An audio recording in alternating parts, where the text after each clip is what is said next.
할렐루야. 인사 나누겠습니다. 반갑습니다.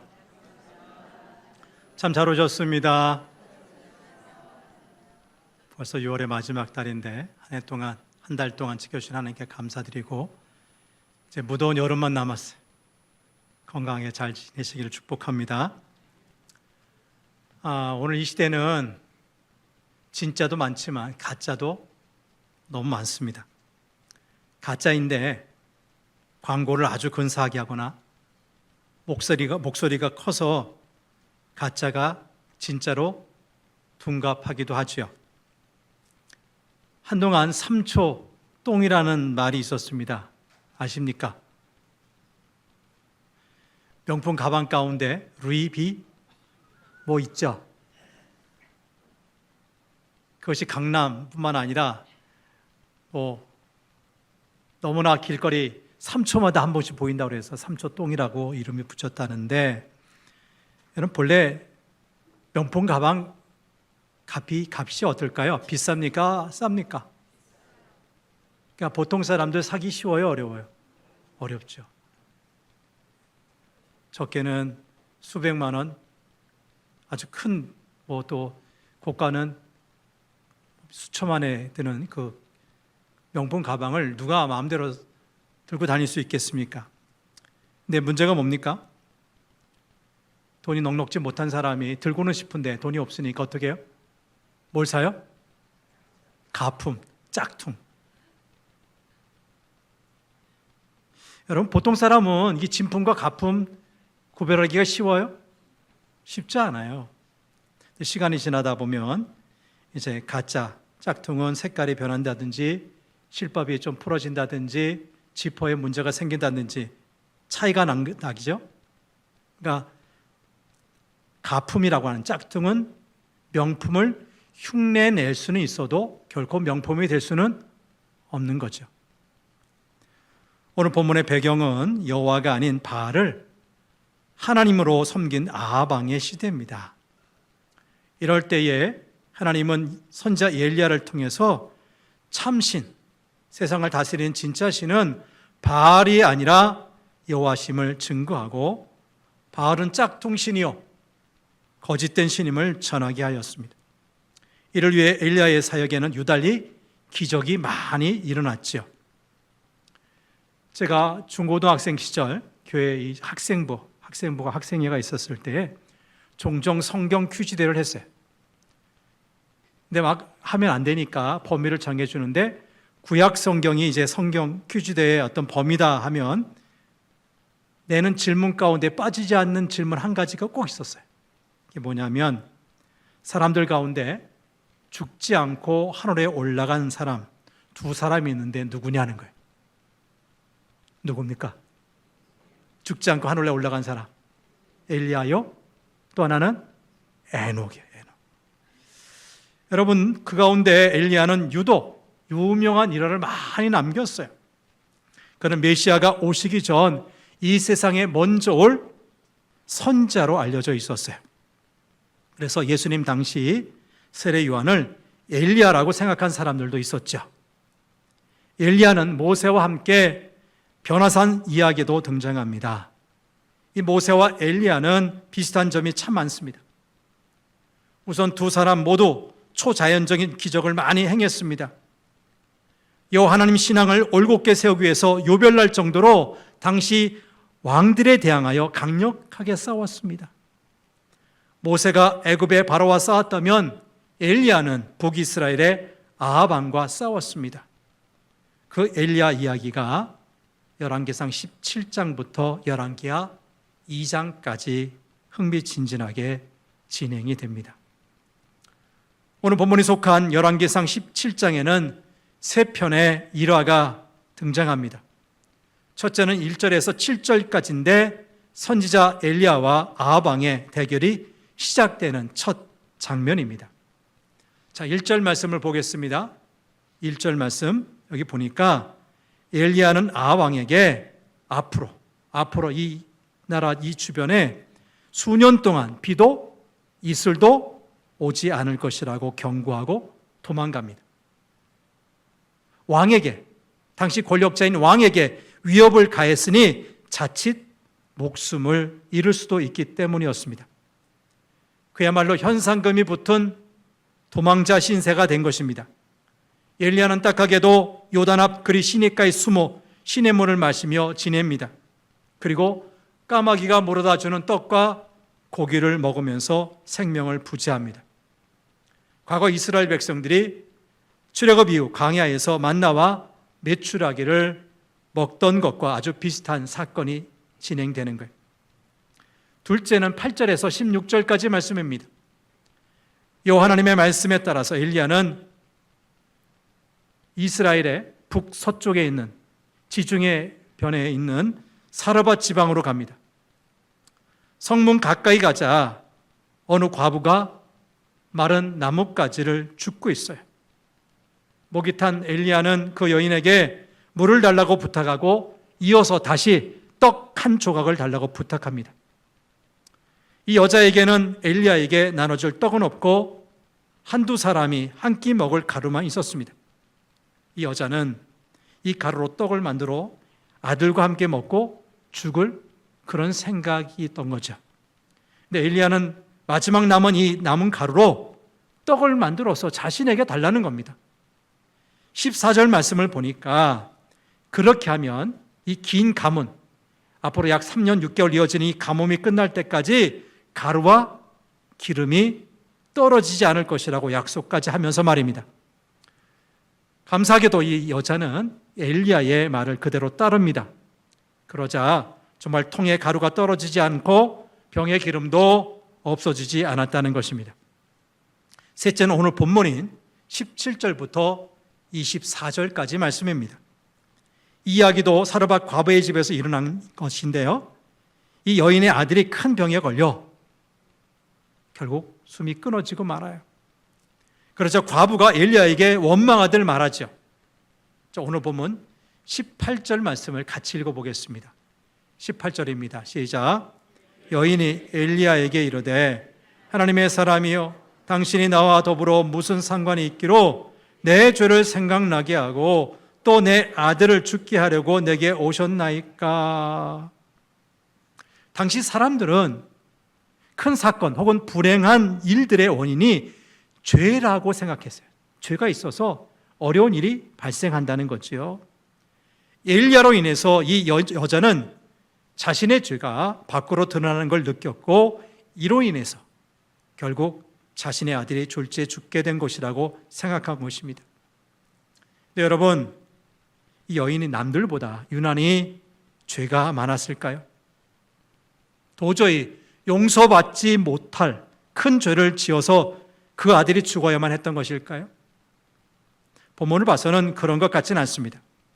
혹시 그랬다고 해도 그 죄 때문에 하나님께서 그 아들을 죽게 하신 것은 아니었을 겁니다.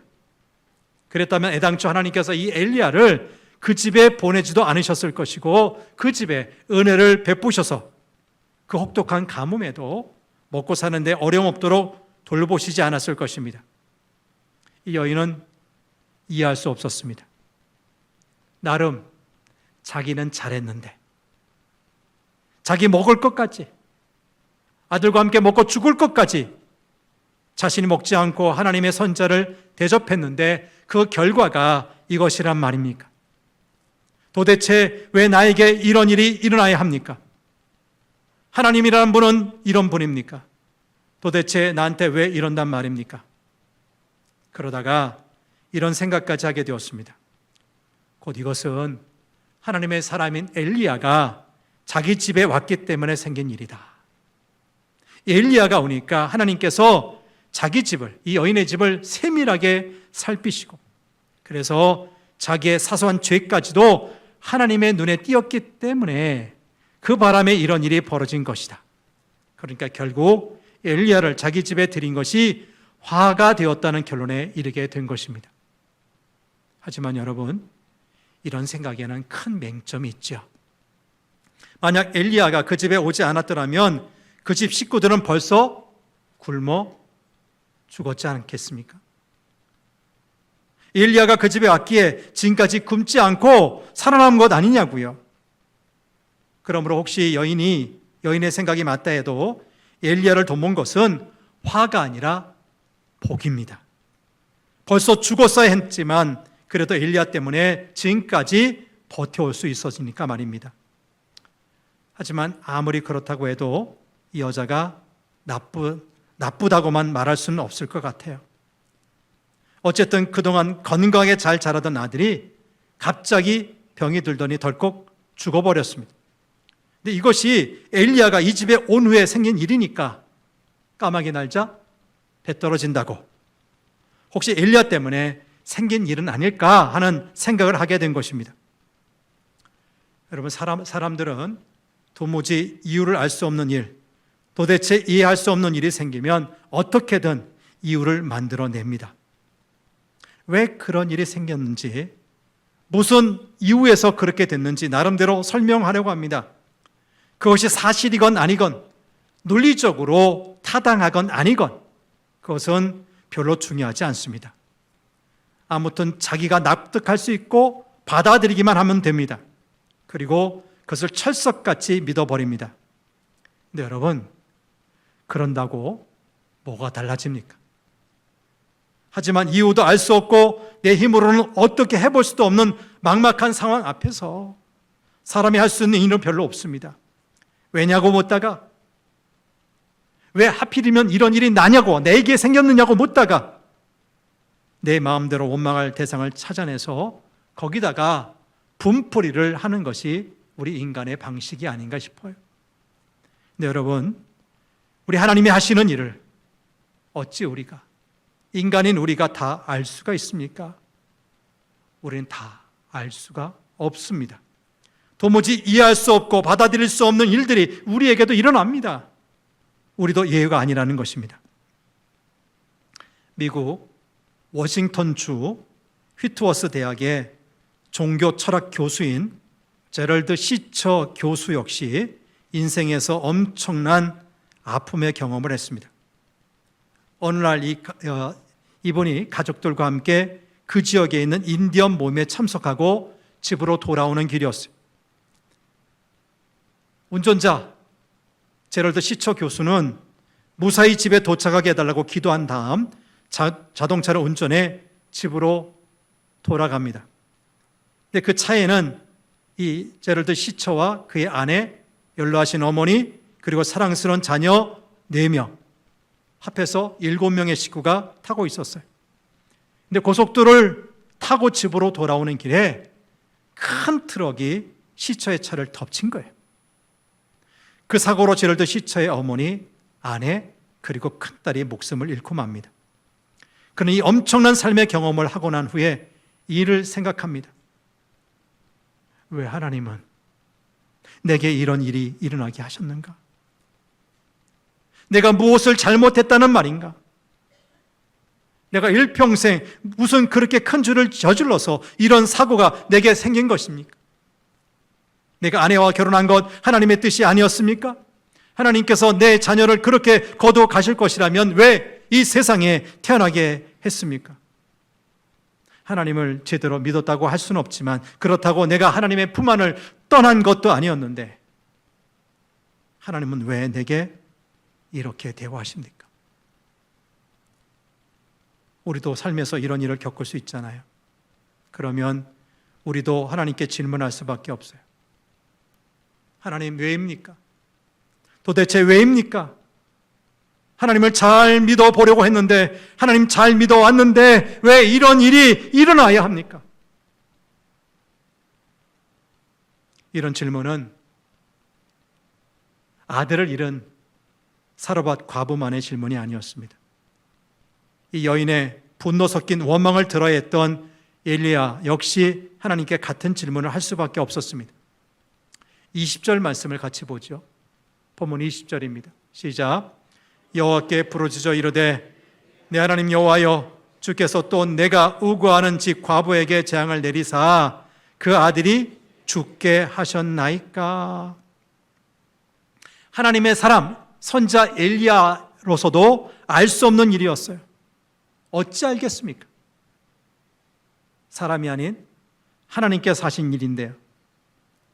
살면서 우리가 만나는 수많은 의문들에 대해 우리는 그 이유를 다 알 수는 없습니다. 우리가 알 수 있는 일보다 모르는 채 지나가는 일들이 훨씬 많습니다. 아무리 우리가 신앙이 깊고 기도를 많이 한다고 해도 모든 것을 다 알 수 없는 법입니다. 하나님이 하시는 일에 우리가 이해할 수 있는 일만 있는 것이 아니니까 말입니다. 하지만 이유를 알 수 없다고 해서 그것이 잘못되었다고 말해서는 안 됩니다. 우리가 모를 뿐이지 하나님은 틀림없이 분명한 이유가 있어서 그 일을 하신 것이기 때문입니다. 그래서 우리 마음대로 이유를 만들어다 갖다 붙이는 것이 잘못이고 하나님이 잘못하셨다고 그것이 틀렸다고 말하는 것도 잘못된 일입니다. 때로는 모르는 채로 그냥 덮어둬야 하는 일도 있고 시간이 한참 지난 후에 나중에 알게 되는 일도 있기 때문입니다. 엘리야도 하나님의 뜻을 다 알 수는 없었습니다. 하지만 무엇인가 해야 한다는 것은 알았습니다. 엘리야가 그때 할 수 있는 일은 하나님께 기도하는 것뿐이었습니다. 그래서 엘리야는 하나님께 간절히 기도했습니다. 우리도 어려운 상황을 만날 때, 도무지 이해할 수 없고 받아들일 수 없는 상황을 만났을 때 그 이유를 찾아내려고 애쓰거나 하나님을 원망하기 전 먼저 기도해야 합니다. 하나님께 기도하면서 하나님께서 우리를 도와주시기를 간구해야 합니다. 그래서 우리가 그 어려움에 지지 말고 그 어려움 때문에 주저앉지 않고 모든 어려움을 이겨낼 수 있게 해달라고 기도하는 것입니다. 21절 말씀을 보겠습니다. 21절 시작. 그 아이 위에 몸을 3번 펴서 엎드리고 여호와께 부르짖어 이르되 내 하나님 여호와여 원하건대 이 아이의 혼으로 그의 몸에 돌아오게 하옵소서 하니. 엘리야는 이 죽은 과부의 아들의 몸 위에 3번이나 엎드려서 몸과 몸을 맞춘 다음 주님께 부르짖습니다. 주 나의 하나님, 제발 이 아이의 호흡이 돌아오게 하여 주십시오. 그랬더니 하나님께서 엘리야가 부르짖는 소리 들으시고 그 아이의 호흡을 되돌아오게 해주셔서 그 아이가 살아났습니다. 근데요, 오늘 말씀을 잘 보면 끝내 이 아이가 죽은 이유를 말해주진 않습니다. 하나님께서 그 아이를 다시 살려주셨는지도 말해주지 않습니다. 다만 엘리야가 기도해서 그 기도 소리 들으시고 아이를 다시 살아나게 해주셨다고 말할 뿐입니다. 근데 문제는 이런 일이 우리에게는 일어나지 않을 수도 있다는 것입니다. 우리가 이해할 수 없는 일을 당할 때도 그렇지만 사실 우리가 더 낙심하게 되는 것은 간절히 기도했는데도 아무것도 달라지지 않을 때입니다. 오늘 엘리야는 기도하니까 하나님께서 그 아이를 다시 살려주셨지만 우리에게는 그런 식의 응답이 주어지지 않을 수가 있다는 거예요. 큰 병에 걸려서 열심히 기도해도 병이 낫지 않기도 합니다. 어려운 일을 당해서 도와달라고 밤을 지새워가며 기도했는데 하나님은 아무런 응답도 하지 않으시는 것만 같습니다. 아무런 이유도 말해주지 않으시고 아무런 변화도 일으키지 않으시고 그냥 가만히 계시는 것만 같습니다. 오늘 엘리야의 기적이 일반적인 것은 아니라는 것입니다. 기도한다고 누구나 다 이런 식으로 응답을 받는 것은 아니라는 것입니다. 그렇다면 여러분, 우리는 실망해야 합니까? 아니, 실망해도 되는 것입니까? 하나님은 우리에게 아무런 응답도 하지 않으셨다는 것이 맞는 말일까요? 앞에서 말씀드렸던 제럴드 시처는 3명의 가족의 장례식을 치른 후에 그들의 죽음에 대해서 깊이 생각했습니다. 그리고 하나님의 뜻에 대해서 생각했습니다. 그 고통을 이해하고 받아들인다고 하는 것이 너무 힘든 일이었지만 그의 묵상은 그로 하여금 더 깊은 생각을 사람들과 함께 나눌 수 있게 해주었습니다. 그는 자신의 경험을 토대로 하나님의 뜻에 대해 생각하고 이렇게 결론을 내렸습니다. 우리에게 앞으로 어떤 일이 일어날 것이고 지금 일어나는 일이 어떻게 진행이 되고 또 우리는 어떤 길로 가야 하는지에 대해 구체적인 우리 현실의 문제에 대해서 하나님은 성경에서 거의 말씀하지 않으십니다. 대신 성경은 우리에게 함부로 넘겨짚어 염려하지 말 것을 경고하고 하나님의 주권을 확인해 주며 우리가 이미 알고 있는 하나님의 뜻을 지금 행하라고 명령하십니다. 때로 우리는 크고 작은 고난을 경험하게 되죠. 제럴드 시처 교수처럼 교통사고를 당하거나 사랑스러운 자녀 갑자기 잃기도 합니다. 성실하게 일궈온 사업이 무너지기도 하고 가정이 망가지기도 합니다. 나의 힘으로 어찌할 수 없는 문제에 갇혀 지내야 할 때가 있습니다. 그러나 어떤 순간에도 우리가 잊지 말아야 할 것이 있습니다. 그것은 우리가 다 이해하지 못할 뿐이지 하나님은 계획과 뜻을 가지고 그 일을 하셨다는 것입니다. 그것은 하나님의 주권에 속한 것이기 때문에 우리로서는 하나님께서 왜 그러셨는지 알 수 없다고 해서 그 일이 옳다 그러다, 하나님이 옳다 그러다 말할 수 없다는 것입니다.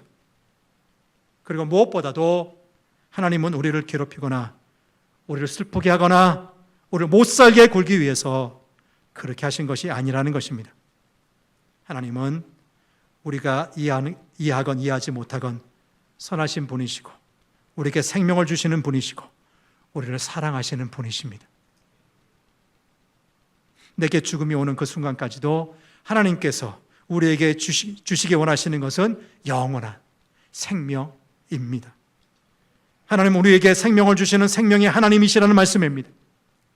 비록 우리의 병이 낫지 않고 우리의 삶의 고난이 물러가지 않고 우리의 죽음을 피할 수 없어도 하나님은 우리에게 언제나 선한 일을 하시는 분이시고 가장 좋은 것을 주시는 분이십니다. 우리가 이해하지 못할 뿐이지 하나님은 그렇게 하십니다. 우리가 이해하지 못한다고 해서 하나님이 하시는 선한 일이 악한 일이 되는 것이 아니고 하나님이 우리를 미워하시는 것도 아닌 것입니다. 어떤 순간에도 하나님은 우리를 사랑하시고 구원하십니다.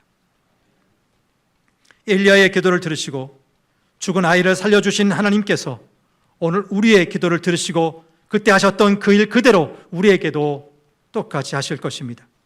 다만 그 방법이 다를 뿐입니다. 그 아이는 살리셨지만 우리에게는 또 다른 하나님의 방법으로 우리에게 가장 좋은 것으로 응답하신다는 말씀입니다. 성 어거스틴은 하나님은 악을 허락하시지만 이는 악을 허락하신 그 이유는 그것을 더 큰 선으로 바꾸어 놓으시기 위함이다 그랬어요. 악을 주시는 이유가 뭐라고요? 악을 선으로 바꾸시기 위해서 주신다는 거예요.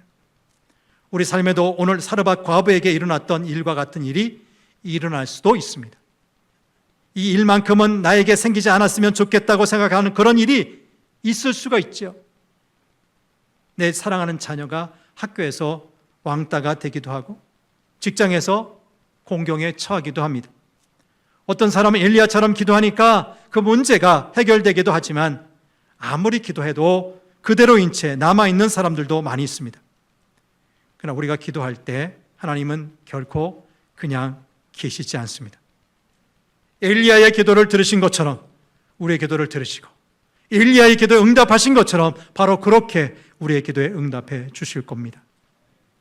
이유를 알 수 없고 이해할 수 없지만 그것 때문에 하나님을 의심하거나 하나님을 원망하지 않고 여전히 하나님은 나의 하나님이시고 여전히 하나님은 온 우주를 다스리시는 능력의 하나님이심을 곧 하나님의 주권을 인정하고 하나님께 온 마음을 다해 기도하고 간구하면 하나님께서 우리의 기도를 들으시고 응답해 주실 겁니다.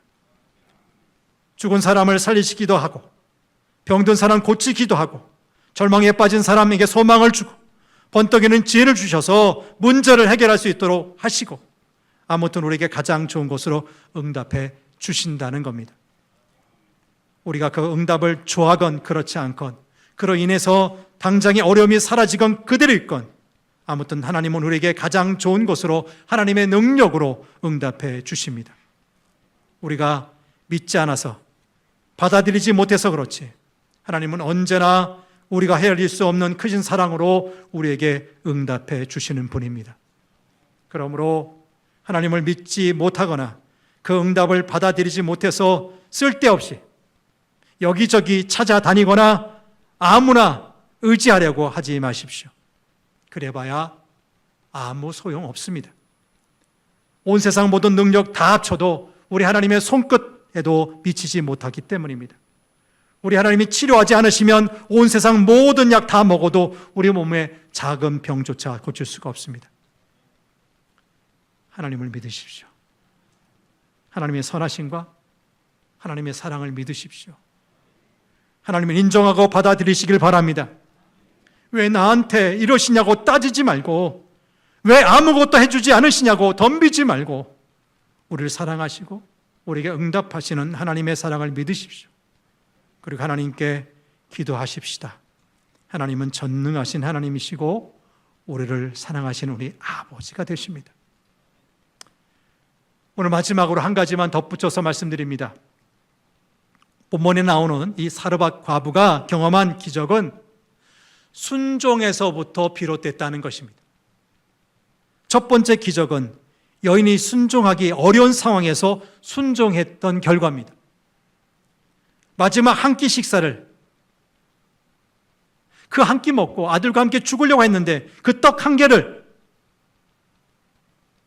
엘리야에게 줬습니다.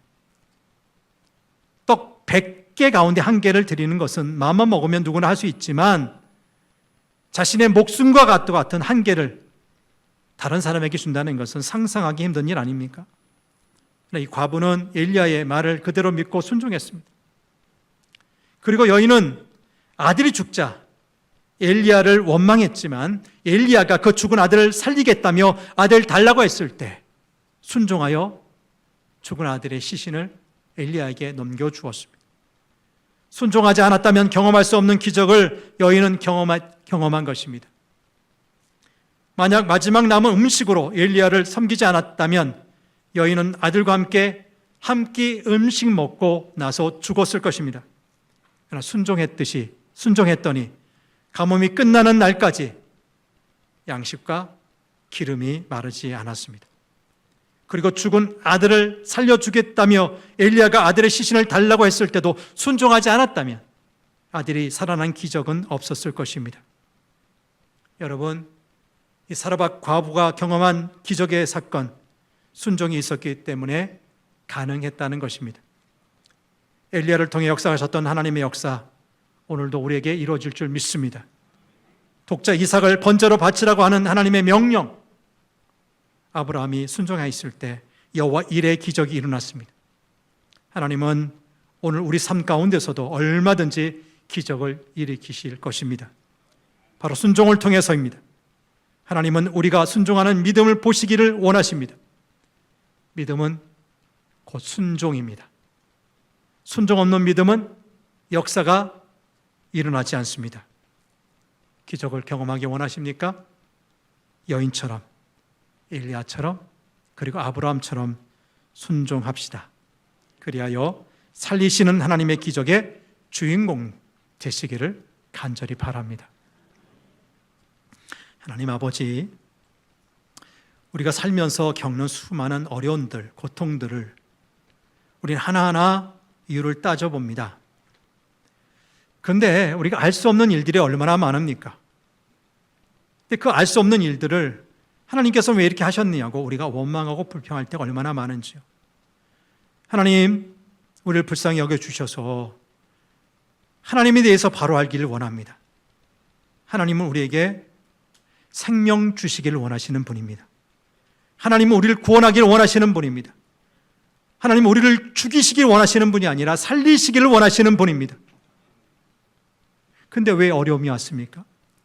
이를 통해서 하나님께서 하시고자 하는 그 어떤 뜻과 계획이 있을진데 우리가 그것을 다 이해하지 못한다 할지라도 하나님께서 하시는 일을 바라보게 하여 주옵소서.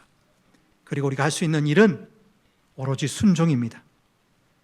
아무것도 없어, 이제 떡 하나 먹고 죽어야 되겠다 했던 사르밧 과부였지만 선지자 엘리야, 하나님의 사람이 요청했을 때 그 나머지 마지막 떡까지 구워다가 엘리에게를 주었더니 3년 6개월 동안의 긴 가뭄에도 살게 되었습니다.